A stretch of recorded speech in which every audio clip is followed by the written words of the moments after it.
चलो ठीक। अब दो वैज्ञानिक थे, सबसे पहले कौन थे? हिपोक्रेट्स, और दूसरे के थे विलियम हार्वे। तो हिपोक्रेट्स का क्या कहना था भाई इनका? इन्होंने सीधा सीधा क्या एक बात बोली थी, बुक पढ़ोगे तो मिल जाएगा, जस्ट एक थोड़ी सी हिस्ट्री है इस चैप्टर से जुड़ी हुई। उनका कहना यह था कि हमारे शरीर में मिलते हैं बहुत सारे फ्लूइड, है ना, तरल, जिसमें से मुख्य रूप से इन्होंने कौन से तरल पर काम किया था? पित्त पर, ठीक है, बाइल जूस पर, इसको हम पित्त रस बोलते हैं, ठीक है। तो आपके हिपोक्रेट्स ने क्या देखा कि कुछ लोग, हालांकि ये कौन थे? एक आयुर्वेदिक डॉक्टर थे, ये भी याद रखिएगा, आयुर्वेद डॉक्टर थे ये। आयुर्वेद समझते हो ना, ठीक है, इनको यूनानी डॉक्टर भी बोला जाता है। तो यूनानी डॉक्टर थे हिपोक्रेट्स। उन्होंने देखा एक चीज कि जितने लोगों का तबीयत खराब है उनमें इन्होंने एक चीज क्या नोटिस किया कि लगभग लोगों का शरीर का तापमान बढ़ा हुआ है, ठीक है, यानी कि सीधा सीधा हम कह सकते हैं क्या लगा हुआ है उनको? बुखार। तो जितने भी इन्होंने सर्च किया, रिसर्च किया, उसमें देखा कि जिस जिसको बुखार लगा है उन सब का जो पित्त रस है वो कैसा हो गया? काला पड़ गया। तो इन्होंने सीधा सीधा एक स्टेटमेंट दे दिया अपना, और वो स्टेटमेंट में क्या बोले कि यदि किसी व्यक्ति का फ्लूइड खराब है, सीधा सीधा इन्होंने क्या बोला कि यदि तरल खराब है तो वो व्यक्ति क्या होगा? अस्वस्थ होगा, यानी कि वो व्यक्ति क्या होगा? बीमार होगा। सीधा सीधा ये बोल के अपना काम खत्म कर दिए, ठीक है। और हिपोक्रेट्स से याद रखिएगा, जो हिपोक्रेट्स वैज्ञानिक थे, इनके नाम पर ही जो डॉक्टर्स बनते हैं ना, तो डॉक्टर बनने के बाद एक शपथ ली जाती है, डॉक्टरों को शपथ दिलवाई जाती है कि कभी भी किसी भी स्थिति में किसी मरीज को मना नहीं करेंगे, पैसे की तंगी में उसका इलाज करने से मना नहीं करेंगे, है ना, चाहे वो मरीज गरीब हो या अमीर हो, किसी प्रकार का भेदभाव नहीं करेंगे। ये सब कसमें खाई जाती हैं, और जो कसम खाते हैं डॉक्टर उसको कहते हैं हिपोक्रेटिक ओथ, ठीक है, हिपोक्रेटिक ओथ कहते हैं उसको। और वो हिपोक्रेटिक ओथ जो है इन्हीं पर लिया जाता है, किस पर? हिपोक्रेट्स पर लिया जाता है, ठीक है। चलो आगे, हिपोक्रेट्स ने क्या क्या बातें कही, इनके सारे हमने बातें देख ली, समझ ली, ये अपनी जगह पे सही थे, लेकिन इनको गलत साबित किया किसने? अगले वैज्ञानिक ने, विलियम हार्वे ने। उन्होंने क्या किया? सीधा थर्मामीटर लिए, कुछ ज्यादा विशेष नहीं किया, थर्मामीटर लिया, अपना प्रयोग का सामान लिया और लेके घूमने लगे। अब हर एक व्यक्ति को रोक रोक करके वो क्या करते थे? उनके बॉडी का टेम्परेचर मेजर करते थे, तापमान देखते थे। जिस व्यक्ति का तापमान, इसके अनुसार, हिपोक्रेट्स के अनुसार, जिस व्यक्ति का तापमान क्या था? ज्यादा था, मतलब उसको बुखार लगा था, तो उनके हिसाब से उसका तरल क्या निकलना चाहिए? खराब निकलना चाहिए। तो मेजर केस में इन्होंने देखा, विलियम हार्वे ने, कि जिस व्यक्ति का तापमान बढ़ा हुआ है तो कुछ ऐसे लोग मिले जिनका तरल खराब भी था, और कुछ ऐसे लोग मिले जिनका तरल जो है, उनके बॉडी का फ्लूइड जो है अच्छा भी है। तब इन्होंने कहा कि भाई साहब ऐसा है हिपोक्रेट्स अंकल की आपकी बातें क्या है? गड़बड़ है, आपकी बातें पूरी तरीके से सत्य नहीं है। हाँ, किसी किसी मामले में ऐसा हमने देखा है कि जिस व्यक्ति का शरीर का तापमान बढ़ा हुआ है, मतलब कि बुखार है, उस व्यक्ति का तरल खराब पाया है हमने, लेकिन हर एक व्यक्ति में ऐसा नहीं। इसका मतलब कि कुछ कुछ रोग ऐसे हैं जिस रोग के दरमियान हमारे बॉडी में मिलने वाला जो तरल है वो तरल क्या हो जाता है? खराब हो जाता है। ऐसा ये नहीं है कि तरल खराब है इसलिए आप भी क्या रहेंगे? खराब रहेंगे, या आप भी अस्वस्थ रहेंगे, बीमार रहेंगे, ये बात सही नहीं है। हाँ, किसी किसी बीमारी के दरमियान, किसी किसी बीमारी के दौरान हमारे बॉडी का फ्लूइड खराब हो जाता है, ठीक है। ये बातें थी, ये जस्ट बेसिक सी बातें थी, मिटा दें इसको, ये बुक में दे रखा है, पढ़ोगे तो मिल जाएगा आराम से। उसके बाद फिर हमने कल बात किया था रोग के विषय में, रोग क्या होता है, किसको कहेंगे रोग। अगर रोग को मुझे कुछ टैगलाइन देना हो, कुछ स्टेटमेंट देना हो, कुछ परिभाषा देना हो तो क्या देंगे कि भाई रोग क्या है? एक परिस्थिति के अनुसार अगर हम बात करें तो सर एक ऐसी परिस्थिति जिस परिस्थिति के अनुसार या किसी किसी कारण की वजह से हमारे बॉडी में किसी प्रकार का चेंज आया, कुछ कारण ऐसा आया जिस वजह से या तो मेरी कोशिका, या तो मेरा ऊतक, या तो मेरा अंग अच्छे तरीके से कार्य नहीं कर रहा है। या कहने का मतलब ऐसा भी कह सकते हैं कि कोशिका या ऊतक या अंग के कार्यों में बाधा डाल रहा है, कोई कारक है जो उनके कार्यों में बाधा डाल रहा है, अब उसके काम में रुकावट पैदा कर रहा है। अब काम में यदि रुकावट पैदा होगा तो कुछ ऐसे लक्षण दिखाई देंगे जो सामान्य लक्षण नहीं होंगे। ऐसे नॉर्मली अगर मैं अपने आप को कहूं कि चलो मैं सामान्य हूं और मेरा ये हाथ काम करना बंद कर दे, तो क्या मेरे अंदर एक लक्षण आ जाएगा ना कि सर ये हाथ काम नहीं कर रहा है, इसका मतलब मेरे अंदर कोई रोग आ गया है, ठीक है। तो रोग को परिभाषित ऐसे कर सकते हैं। उसके बाद ये रोग होते कितने प्रकार के, जो डिजीज हैं वो कितने प्रकार के हो सकते हैं, तो आपका बुक एकदम सही दे रखा है, लेकिन हम अपने हिसाब से ना थोड़ा सा उसमें चेंज ला रहे हैं, क्योंकि हमने पढ़ा हुआ है ये चीज। एक को कहेंगे हम आनुवांशिक रोग, बात समझे? ये आनुवांशिक रोग पढ़ा है ना, और एक को क्या बोलेंगे? आनुवांशिक रोग।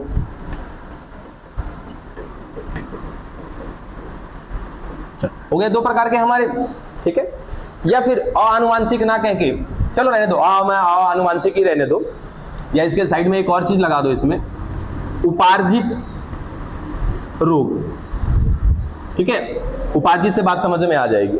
अब देखो सर, आनुवांशिक रोग एक ऐसा रोग जो हमें माता पिता से या हमारे पूर्वजों से हमें मिली है, उसको क्या बोलेंगे? जेनेटिकल डिजीज, ठीक है। यानी कि एक प्रकार का क्या है? आनुवांशिक रोग है, उसको हमने अपने पूर्वजों से प्राप्त किया, ठीक है। दूसरा क्या है सर? आनुवांशिक, यानी कि वो आनुवांशिक तो नहीं था, फिर क्या था? उपार्जित था, एक्वायर्ड है। इसको क्या बोलते हैं? उपार्जित को इंग्लिश में एक्वायर्ड रोग को क्या कह देंगे? डिजीज। यानी कि एक ऐसा डिजीज, एक ऐसा रोग जिसको हमने अपने जीवन काल में प्राप्त किया। बात समझ में आ रहा है? या उपार्जित हम लोग पहले भी बात कर चुके हैं ना, उपार्जित लक्षण, एक ऐसा लक्षण जिसको हमने अपने जीवन काल में प्राप्त किया हो, ऐसे लक्षण को क्या बोलते हैं? उपार्जित लक्षण बोलते हैं, एक्वायर्ड कैरेक्टर बोलते हैं। एक ऐसा रोग जिसको हमने अपने जीवन में प्राप्त किया है, ये रोग ऐसा होगा जिसको हमने अपने जीवन में प्राप्त किया है। यानी कि हमारे जब जीवन चल रहा था उसी बीच में हमें कोई क्या लग गया?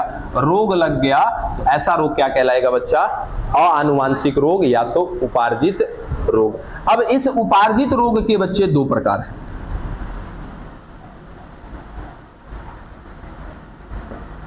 पहला संक्रामक, दूसरा क्या दे रखा है? असंक्रामक।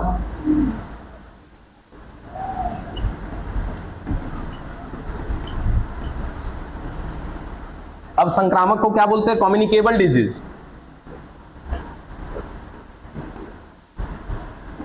और ये क्या है? नॉन कम्युनिकेबल है, ठीक है। अब इन दोनों का मतलब क्या होता है? संक्रामक और असंक्रामक का मतलब एक ऐसा रोग जो कम्युनिकेशन करने से, एक दूसरे से संपर्क में आने से क्या हो जाए? फैल जाए। ऐसे रोग को क्या बोलेंगे? संक्रामक रोग। एक ऐसा रोग जो किसी के संपर्क में आने से नहीं फैलता हो, उसको क्या बोलेंगे? असंक्रामक रोग, ठीक है। जैसे एज एग्जांपल ले लो राइनिट्स, या रिनिट्स भी पढ़ते हैं उसको हम लोग। रिनिट्स समझते हो? नहीं, अरे जुखाम, ठीक है। वो राइनो वायरस की वजह से होता है, बताया है कई बार एग्जांपल के तौर पे, ठीक है। तो उस रोग को अगर कहेंगे हम, तो क्या होगा सर? अगर मुझे राइनो वायरस ने अटैक कर रखा है, मुझे सर्दी जुकाम हो रखा होगा, नाक से गंगा जमुना बह रही होगी, समझ रहे हैं सभी लोग? अरे आप सभी के पास है गंगा जमुना की धारा, ठीक है। तो उस धारा के अंतर्गत क्या मिलेगा सर? एकदम बहुत ही शुद्ध क्या मिलेगा? Rhino virus. इतना शुद्ध कि यदि वो गलती से किसी के टच में चला गया ना, वो बेचारा भी क्या हो जाएगा? प्रभावित हो जाएगा, उसको भी रोग हो जाएगा। ऐसा रोग जो किसी के संपर्क में आने से फैलता है उसको क्या बोलेंगे? कम्युनिकेबल डिजीज, यानी कि संक्रामक। कोरोना भी हो जाएगा? हाँ बिल्कुल, कोरोना भी होगा बाबू, ठीक है। अब इतनी भी तो लड्डू गोपाल नहीं होगी जब समझाने से ना समझ में आए कि कौन सा रोग फैलेगा, कौन सा रोग नहीं। Sorry for that. संक्रामक रोग समझ में आया। दूसरा क्या? असंक्रामक रोग, जो आपस में संपर्क में आने से फैलता ना हो, उसको क्या बोलेंगे? असंक्रामक रोग। ये बेसिक सी बातें छूट गई थी, मिटा दें? बोलो। हाँ, मतलब ये रोग का कोई प्रकार नहीं, हमने कैटेगरी बनाया कि सर ये दो रोग हैं, ठीक है। एक रोग ये है, एक रोग ये, ठीक है। अब ये रोग जिस व्यक्ति को पकड़ लेगा, अब वो व्यक्ति अगर किसी के संपर्क में जाएगा तो रोग को ट्रांसफर कर देगा। तो ऐसा रोग जो एक दूसरे में ट्रांसफर हो जाए उसको क्या बोलेंगे? संक्रामक। एक ऐसा रोग जो ट्रांसफर ना हो, जैसे सपोज कैंसर, अगर मुझे कैंसर है, आप आए मुझसे अगर हाथ मिलाए, ऐसा नहीं है कि वो कैंसर आप में ट्रांसफर हो जाएगा। हाँ, किन्हीं केसेस में होता है, कैंसर में भी, वो उतना दूर नहीं जाना है। कैंसर का कोई केस ऐसा है जिसमें संक्रामक की स्थिति देखी गई है और वो खतरनाक है। फिलहाल उसके बारे में बात नहीं करना, नॉर्मली आप इतना याद रखिए, अरे बस उस पर कोई डिबेट नहीं, कोई डिबेट नहीं उस पर। सीधा सीधा कि सर 2 प्रकार के रोग होते हैं। अब ये कोई प्रकार नहीं है, हमने फैलने और ना फैलने के आधार पे बस केवल कैटेगरी बना रखी है। एक ऐसा रोग जो किसी के संपर्क में जाने से, किसी के साथ बैठने से, किसी के साथ सोने से, हाथ मिलाने से, है ना, किसी का जूठा खा लेने से, इन सब से अगर कुछ फैल जाए रोग, तो ऐसे रोग को क्या बोलेंगे? संक्रामक रोग। और यदि वो रोग आप में है और आप तक ही सीमित है, तो ऐसा रोग क्या कहलाएगा? असंक्रामक रोग। डन। जिसमें से कल हमने खत्म किया था क्या? टाइफाइड। अब खुद से बताओ कि टाइफाइड संक्रामक रोग है कि असंक्रामक रोग? देखिए, अब अगला जो रोग है हमारा वो क्या है? निमोनिया। दूसरा नंबर रोग पढ़ रहे हैं, और ये भी कैसा रोग है? जीवाणु जनित है, यानी कि बैक्टीरियल डिजीज है। अब कौन सा रोग है? निमोनिया। सबसे पहला कि सर ये किसकी वजह से हो रहा है? Streptococcus pneumoniae. ये बात बहुत पहले पढ़ा आपने, स्ट्रेप्टोकोकस निमोनी। हाँ, हीमोफिलस इन्फ्लुएंजी।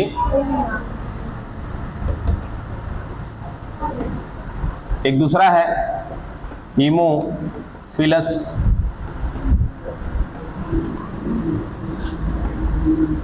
इन्फ्लुएंजी। दोनों नाम याद रखिएगा।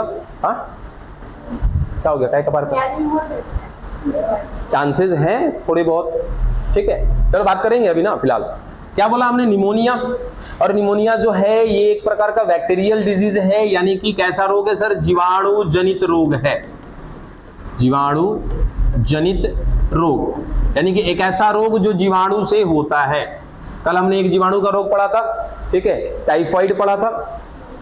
टाइफाइड कौन से जीवाणु से होता है? हाँ बिल्कुल, आप ही से। टाइफाइड कौन से जीवाणु से होता है? कल आए थे।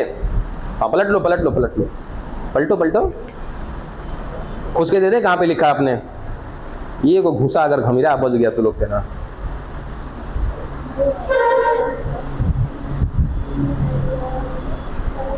झटका दे के देखोगे तो झटका ही देगा आपको। बैठो, बताओ जी। Silo malaria. बैठ जा बैठ जा बैठ जा। चल छोटे मियाँ बता दे भाई। हाँ, साल्मोनेला टाइफी। बैठ जाओ। टाइफा नहीं, टाइफी, ठीक है। अब इसको याद रखिएगा। आपको क्या बताया हमने? रोग पढ़ रहे, रोग में खाली 3-4 बात को तो ध्यान में रखना है। हम भले कहानी की तरह आपके सामने रख रहे हैं, लेकिन आपको 3-4 बिंदु ही कोशिश करना है ध्यान में रखने की। पहला, उस रोग का नाम क्या है। दूसरा, उसी के साथ लिख दो, पता चल जाएगा किस वजह से हो रहा है। वहीं पे ब्रैकेट में देखे कि ये जीवाणु है कि वायरस है कि प्रोटोजोआ है, क्या, वहीं पे लिख के खत्म कर दो। दूसरा, उसका नाम अगर मालूम है तो नाम भी लिख के वहीं पे खत्म। सर 1 2 3 बिंदु तो हेडिंग में ही हो गया हमारा, ये तो कॉमन हो गया। उसके बाद अब ये रोग में होता क्या है, लक्षण क्या दिखता है, वो लिख दो। हाँ, ज्यादा होगा तो क्या होगा? छाती में दर्द होगा। सीने में दर्द लिखे, ज्यादा बेहतर रहेगा। सीने में क्या हो जाएगा? दर्द हो जाएगा, ठीक है। उसके बाद खांसी हो जाएगा, सांस लेने में प्रॉब्लम होने लगेगी, सांस लेने में समस्या होगी। हाँ बिल्कुल, वो सब बहुत मेजर केसेस में आएंगे, ठीक है। सांस लेने में समस्या होना, उसके बाद बुखार भी रहता है, बुखार है ना, दर्द, शरीर में क्या रहेगा? दर्द रहेगा। ये सब कुछ कॉमन से सिम्टम्स हैं इसके। डन, यहां तक की बात भी क्लियर होगी। अब हम ये जानने की कोशिश करेंगे कि सर होता क्या है। ये तो लक्षण हो गए हमारे पास। अब इस रोग में होता क्या है, तो लगभग सभी को पता होगा सर, फेफड़ा, फेफड़े की जो कोशिकाएं होती है उसको क्या बोलते हैं? एल्वियोलाई। एल्वियोलाई हिंदी में क्या बोलते हैं? कुपिका। याद है किसी को? ठीक है। अब सुनना आराम से कि सर जो एल्वियोलाई होती है हमारी फेफड़े के अंदर, कुछ ऐसी होती है, कुपिका होती है। हाँ, बस आ रहे हैं, उसी पे आ रहे हैं। देखिए, ये सुनना ध्यान से, ये हमारी फेफड़े की कोशिका, पता है अंगूर का गुच्छा देखे हो, एक अंगूर का गुच्छा दिख रहा है ऐसे, जस्ट ऐसे टांग लिया हमने, उसी तरीके से हमारी फेफड़े की कोशिकाएं होती है, एकदम लरी की तरह लगी होती है। और उसमें जो अंगूर का दाना है ना, उसी को समझ लो क्या, सर ये कुपिका कोशिका है, ठीक है। उसी तरीके से है। अब ये कुपिका कोशिका में क्या होता है सर? ये रक्तनलिका के संपर्क में होती है, और रक्तनलिका में क्या आ रहा होता है? इधर से रक्त लेकर आ रहा है CO2, ठीक है। CO2 लेकर आ रहा है, रक्त आगे जाएगा आगे जाएगा, यहां से CO2 को क्या कर देगा?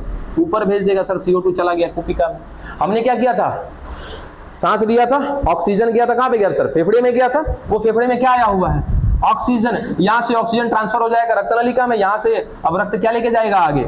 ऑक्सीजन। जो पीछे से CO2 लेकर के आया था वो छोड़ दिया। कुल मिला जुला के हम ऐसा कहें कि सर इस कुपिका के अंदर क्या होता है, तो क्या कहेंगे सर? गैसों का आदान प्रदान होता है। क्या होता है? गैसों का आदान प्रदान, एक्सचेंज ऑफ गैसेस। ठीक है, एक तरह का ये सर्विस स्टेशन आप कह सकते हो कि हमारे बॉडी में एक ऐसा सर्विस स्टेशन है जहां पे एक्सचेंज ऑफ गैसेस किए जाते हैं। ठीक है, कि जहां CO2 को रिलीज किया जाता है, ऑक्सीजन को फिर अंदर भेजा जाता है। ये बार बार कहानी चलती रहती है। अब इसको आप ऐसा भी कह सकते हो कि सर ये जो कुपिका दिख रही है ना, एक प्रकार का ये क्या है? एयर सैक है। एयर सैक, जिसको हिंदी में कहते हैं क्या हम लोग? वायु कोष या कोष्ठक, जो आपको कहना है कह सकते हो वायु कोष, जिसके अंदर सर वायु भरी रहती है। ठीक है, और ये वायु हमेशा ऊपर नीचे यानी कि CO2 को ऊपर करना, ऑक्सीजन को नीचे भेजना, यही इसका काम होता है। अब एक बात बताओ सर, कहीं गलती से ये वायु कोष सिकुड़ गया तब? वो तो जाहिर सी बात, अच्छी यार देखा तुरंत आदमी। ठीक है, तो ये वायु कोष, ये एल्वियोलाई सिकुड़े नहीं, इसके लिए इसके स्तरों पर एक तरल पाया जाता है। और वो तरल कौन सा है पता है? बोलो। लिसिथिन। यही तो खोजना था आप लोग को। लिसिथिन, यही है वो तरल। यानी कि हम ऐसा कह सकते हैं कि हमारे फेफड़े में मिलने वाली एल्वियोलाई जो कोशिका है या कुपिका कोशिका है, उसके अंदर सर वायु कोष है। कोष कब कहते हैं हम? जब कोई चीज खोखली हो अंदर से तो क्या बोलते हैं? सैक बोलते हैं या तो कोष बोलते हैं। और अगर खास करके उसमें वायु हो तो क्या कहेंगे? वायु कोष कह देंगे। तो सर ये वायु कोष मिल रहा है जहां पे एक्सचेंज ऑफ गैसेस हो चल रही है, काम गैसों का आदान प्रदान हो रहा है। ये वायु कोष सिकुड़े नहीं, पिचके नहीं, इसके लिए यहां पर एक तरल रखा गया होता है जिसका नाम था लिसिथिन। अब क्या है? निमोनिया पढ़ रहे हैं। ठीक है, अब निमोनिया में क्या है तो कि ये आपका या तो स्ट्रेप्टोकोकस निमोनी या तो हीमोफिलस इन्फ्लुएंजा जब आपको संक्रमित करेगा तो सीधा सीधा याद रखिएगा कि सर संक्रमण कहां पर होता है? हमारे फेफड़े में होता है। फेफड़े में कहां पर होता है? कुपिका कोशिका में होता है। जैसे ही ये स्ट्रेप्टोकोकस निमोनी कहां पर पहुंचेगा? आपकी कुपिका कोशिका में पहुंचेगा। उसके पहुंचने की वजह से ये तरल भरने लगेगा, यहां पे भरने लगेगा, पूरा तरीका से भर जाएगा। अब बताओ, तरल रहना जरूरी है लेकिन इतना नहीं। बात समझे? तरल रहना वहां पे जरूरी है, लिसिथिन की मात्रा वहां पे जरूरी है। क्यों जरूरी है? कि अगर लिसिथिन की मात्रा नहीं रहेगी तो ये कुपिका सिकुड़ जाएगी। लेकिन लिसिथिन की ओवर मात्रा बढ़ जाने से, ज्यादा मात्रा बढ़ जाने से अब गैसों का आदान प्रदान कम होने लगेगा। बात समझे? गैसों का आदान प्रदान कम होने लगेगा, जिस वजह से क्या हो जाएगा सर? सीने में दर्द हो सकता है, सांस लेने में समस्या हो सकती है, बुखार वगैरह आना कॉमन है, पूरा बॉडी पेन रहेगा, ये भी कॉमन है। इसमें मुख्य बात अभी लक्षण हमने छोड़ा हुआ है, वो लिखना है इधर। आपके नाखून का रंग पता है कैसा है? आपका नाखून का रंग कैसा है अभी ये बताइए? व्हाइट नहीं कहते, अब इंग्लिश में क्या कहते हैं हमें नहीं पता, हिंदी में धूसर कहते हैं। ठीक है, आपके लाइन में लिख रखा होगा। ये जो नाखून का रंग है वो धूसरे रंग का है, ये धूसर रंग है। ठीक है, तो ये धूसर से बदल जाएगा पता है किसमें? नीले रंग में। अब ये बताओ नीला रंग में कैसे बदल गया? हा? नहीं, मरने के बाद नहीं। अगर कोई व्यक्ति है जिसको निमोनिया हुआ है ना, और जब उसके अंदर उसकी कुपिका कोशिकाओं में क्या भर जाएगा? लिसिथिन भर जाएगा ज्यादा। लिसिथिन क्यों भरा पता चला? क्यों? क्योंकि सर इस पर अटैक हुआ है किसका? या तो स्ट्रेप्टोकोकस निमोनी का या तो हीमोफिलस इन्फ्लुएंजा का। ये कहां पे नुकसान पहुंचाएगा सर? फेफड़े को। फेफड़े में कहां पे? कुपिका में। ये जैसे ही कुपिका में जाएगा ना, ये लिसिथिन की मात्रा वहां पे बढ़ने लगेगी। बढ़ते बढ़ते बढ़ते बढ़ते ये पूरा का पूरा वायु कोष भर जाएगा। भरने की वजह से गैसों का आदान प्रदान कम हो जाएगा। अब सोचो कम हो जाएगा तो यहाँ पे कहीं पे कमजोरी लिखा था, लिख दो कमजोरी भी हो जाएगा। रीजन क्या है कि सर जैसे ही ऑक्सीजन की मात्रा हमारे अंदर कम हो जाएगी तो उपापचय क्रिया में क्या प्रभाव पड़ेगा कि नहीं पड़ेगा? क्योंकि ऑक्सीजन की उपस्थिति में ही तो एटीपी बनाया जाता है ना हमारे बॉडी में। ऑक्सीजन का लेवल कम हो गया, ऊर्जा हमारे बॉडी में कम बनेगी तो क्या हम अपने आप में कमजोरी फील करेंगे कि नहीं करेंगे? करेंगे ना। चल, ये नाखून नीला पड़ने का रीजन क्या है बताइए? नाखून नीला पड़ने का रीजन क्या है? ऑक्सीजन की कमी है ना, और CO2 की मात्रा का बढ़ना। चूंकि हमारी बॉडी में काम चल रहा है सर, CO2 का लेवल तो बढ़ रहा है, ठीक है, ऊपर से आना चाहिए था बराबर ऑक्सीजन, चलो थोड़ा बहुत आ भी रहा है ऑक्सीजन, कोई दिक्कत नहीं है, मैनेज किया जाएगा, क्योंकि हमारी कोशिकाएं कुछ इस कदर मेंटेन रखी हैं अपने आप को कि वो वायवीय श्वसन भी कर सकती हैं और अवायवीय श्वसन भी कर सकती है। तो लगातार अवायवीय श्वसन करने से वहां पे अल्कोहल की मात्रा बनेगी, कार्बन डाइऑक्साइड की मात्रा बनेगी, और हमारा रक्त जो होता है वो दो तरह का होता है, एक को बोलते हैं कार्ब हीमोग्लोबिन और एक को कहते हैं ऑक्सी हीमोग्लोबिन। कार्ब हीमोग्लोबिन का मतलब समझते हो कि जिस रक्त में कार्बन डाइऑक्साइड की मात्रा ज्यादा हो, ऐसे रक्त को क्या कहते हैं, कार्ब हीमोग्लोबिन। और एक होता है ऑक्सी हीमोग्लोबिन, इसका मतलब यदि हमारे रक्त में ऑक्सीजन का लेवल अगर अच्छा है तो उसको क्या बोलेंगे, ऑक्सी हीमोग्लोबिन। जैसे यहाँ पे समझाया था अभी सर, इधर से CO2 लेकर के आ रहा है रक्त, तो इस ऐसे रक्त को क्या बोलेंगे, कार्ब हीमोग्लोबिन बोल देंगे। अब यहाँ से क्या हो रहा है सर, CO2 को दे दिया, अब क्या लेके जा रहा है, ऑक्सीजन, तो यहाँ से जो रक्त जाएगा वो कौन सा जाएगा सर, ऑक्सी हीमोग्लोबिन जा रहा होगा। तो सीधा सीधा हम इतना ये कह सकते हैं कि यहाँ पर जो नाखून नीले पड़े हैं ना, नाखून नीला पड़ने का रीजन क्या है कि सर हमारे अंदर कार्ब हीमोग्लोबिन की मात्रा बढ़ जाएगी। रीजन है कि गैसों का आदान प्रदान करने में समस्या हो रही है। डन, खत्म। मुख्य रूप से नाखून नीला पड़ता है और उसके अलावा ज्यादा होगा तब होगा। हाँ बिल्कुल। कब हम ये लक्षण कब होगा, ये नीला पड़ने का लक्षण कब आएगा? अब इसके लिए देखो नाखून यहाँ पे लिख देते हैं। क्या होता है कि नाखून नीला पड़ जाता है, नाखून हो गया, ओठ हो गया, ये सब क्या पड़ जाएंगे, नीले पड़ जाएंगे। नाखून, उसके बाद ओठ, यह क्या हो जाएगा, नीला पड़ जाएगा। और ऐसी स्थिति कब आएगी कि सर क्या हो जाएगा ना, लिसिथिन बहुत ज्यादा भर जाएगा, तब होगा ऐसा।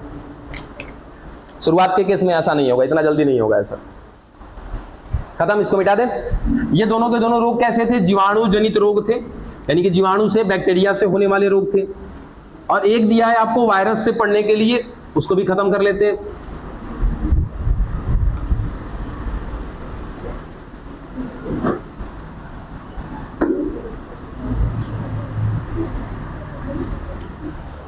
चलिए, वायरस से रिलेटेड एक ही रोग पढ़ना है, राइनिट्स। उसको हम नाम किस नाम से जानते हैं, जुखाम, या एक और नाम है कॉमन कोल्ड। हाँ वही सर्दी जुखाम, या तो कॉमन कोल्ड कह लें, या जुखाम कह लें, या तो रिनिट्स बोल देते या राइनिट्स बोल देते। सबसे पहला पॉइंट सर, ये एक प्रकार का वायरल डिजीज है, ठीक है, यानी कि सीधा सीधा क्या कह सकते हैं, विषाणु जनित रोग, ठीक है। अच्छा, जाहिर सी बात है कि विषाणु जनित रोग तो और तेजी से फैलता है। जितना भी विषाणु जनित रोग होगा, याद रखिएगा, वायरल जो डिजीज होगा, नामे में आ रहा है वायरल, वो वायरस फैल जाएगा, तुरंत फैल जाएगा आपके पास, ठीक है, ये वायरल डिजीज है। दूसरा कि सर ये संक्रमण कौन से अंग में फैलाता है, ठीक है, तो सीधा से याद रखिएगा, श्वसन पथ को, श्वसन पथ, ठीक है, रिस्पायरेटरी पाथ, रिस्पायरेटरी किसी सिस्टम को नहीं पहुंचाएगा। हमारे फेफड़े को देखो लास्ट में लिख रखा होगा, फेफड़े में किसी प्रकार का कोई नुकसान नहीं पहुंचाता है ये। हाँ, कहां कहां नुकसान पहुंचा सकता है ये, नाक को, नाक के अंदर नेजल कैविटी है, वहां नुकसान पहुंचाएगा। फिर ये क्या है, हमारी श्वास नलिका है, यहां तक नुकसान पहुंचाएगा, यहां तक कि हमारा ये जो फेरिंग्स है, जो वॉइस बॉक्स है, यहां भी नुकसान पहुंचाएगा। देखते हो सर्दी हो जाता है तो आवाज बदल जाता है, भारी हो जाता है आवाज, तो यहां तक का संक्रमण रहता है। तो सीधा सीधा क्या लिखा कि सर ये श्वसन पथ को नुकसान पहुंचाता है, इसके अलावा हृदय को, फेफड़े को नुकसान नहीं पहुंचाता, ठीक है। अब किस वजह से होता है ये? तीसरा एक वायरस है जिसका नाम है राइनो वायरस, राइनो वायरस। इस राइनो वायरस की वजह से कहीं ना कहीं हमें क्या होता है, जुखाम होता है। अब इसका लक्षण क्या क्या है, खुद से बता सकते हो? बुखार लगता है क्या? चलो बुखार लग गया। उसके बाद सिर दर्द, उसके बाद खांसी। हम एक बिंदु सोच रहे हो कैसे लिखे, क्या लिख दे, नाक बहाना।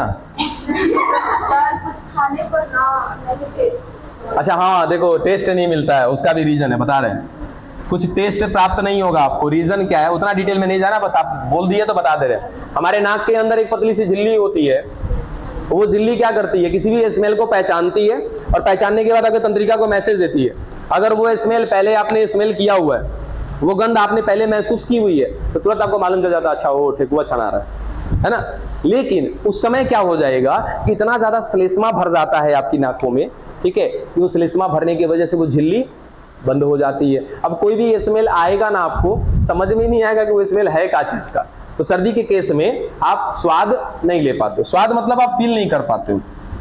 चलो ये तो कॉमन लक्षण हो गए।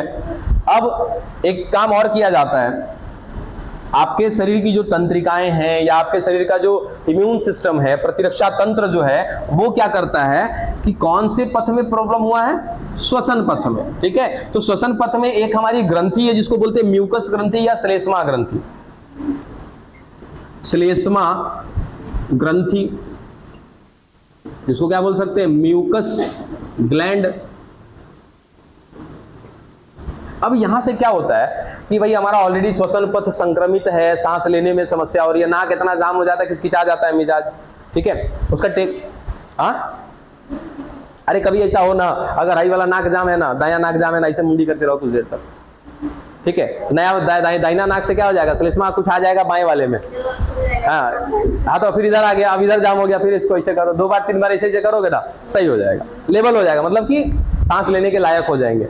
और बादो अगर नहीं हो रहा है ना, नाक ऐसे पकड़ लेना दोनों, नाक में पूरा प्रेस करना हवा को, क्या हो जाएगा, अंदर का रास्ता खुल जाएगा, श्लेष्मा साइड हो जाएगा इमीडिएट। उस समय नहीं हो जाता है, मुंह से सांस लेना पड़ता है। अब कौन कहाँ कर रहा है देखो अपना अपना, हमने कुछ टेक्निक बताया आपको, ठीक है। तो अब करते क्या है, ध्यान से सुनो सर, ये अगर संक्रमण हमारे पास फैल गया, ये सब लक्षण दिखने लगेंगे, अब हमारे बॉडी में जो हमारा एंटीबॉडी है, क्या वो बैठा रहेगा चुपचाप, नहीं, हमारा प्रतिरक्षा तंत्र चुपचाप नहीं रहेगा।